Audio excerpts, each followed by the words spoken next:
وەزیرە دەربە فەرەنسا تەکەس دەکێک و هەر دەمەکی فەرەنسا پشت ڕاست بوو کۆ کرێزە سووریە بە چارەسەریە سیاسی هەتە چارەسەرکردن وی دەمی هێزن فەرەنسی وێژە سووریە بەکشن. جان ئیف لۆدریان وەزیرە دەربێ فەرەنسا ژە کەناڵە سی نیوزیا فەرەنسیرە ڕاگەهاند کۆ بە ئەشکەرە هێزن مە لە عێراقی و سووریە هەنە و لەگەڵ هێزن ئەمریکا هەمە هەنگن. وەزیرە دەربێ فەرەنسا تەکەس کرد و بەردەوامبوونا شەڕێ دژی داعشێ لە ناوچەیە یەک ژێ کارێ هەری سەرەکەی فەرەنسایە و فەرەنسا دەبژە ئارمانجا ژناوبرنا یەکجاریە داعشێ بەرنادێ.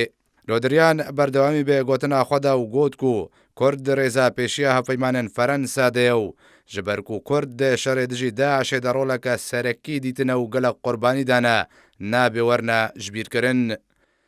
Derbarê biryara vekşana hêzên Amerîkî ji Sûriyê Wezîrê Dervê Ferensa ragihand ku biryara vekşana hêzên Amerîkî ji Sûriyê biryareka metirsîdar û hevpeymanên Amerîka wê rûbirûyê kêşeyeka mezin bibin. Pêwîst e li ser astê navdewletî û hevpeymanên Ferensa Kurd werne parastin.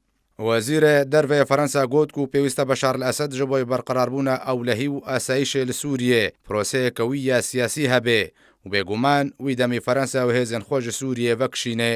Di yekam roja serê sala nû de wezîra berevaniya Ferensa Florence Parly li Ordonê ragihand ku mîkanîzma vekşana hêzên Amerîkî ji Sûriyê hîna de qûnaxa gotûbêjiyê dê û Ferensa ji armanca jinavbirina yekcariya rêxistina tîroristiya Daişê li Sûriyê venagerê. Di dawî de Can Îf Lodriyan wezîrê dervê Ferensa eşkere kir ku wê di çend rojên bêde serdana Iraqê û Herêma Kurdistanê bike û wê çend doseyên taybet bi kêşeyên deverê ligel berpirsyarên Iraqê û Herêma Kurdistanê gotûbêj bike ew jî bêk û demê serdanê dest nîşan bike.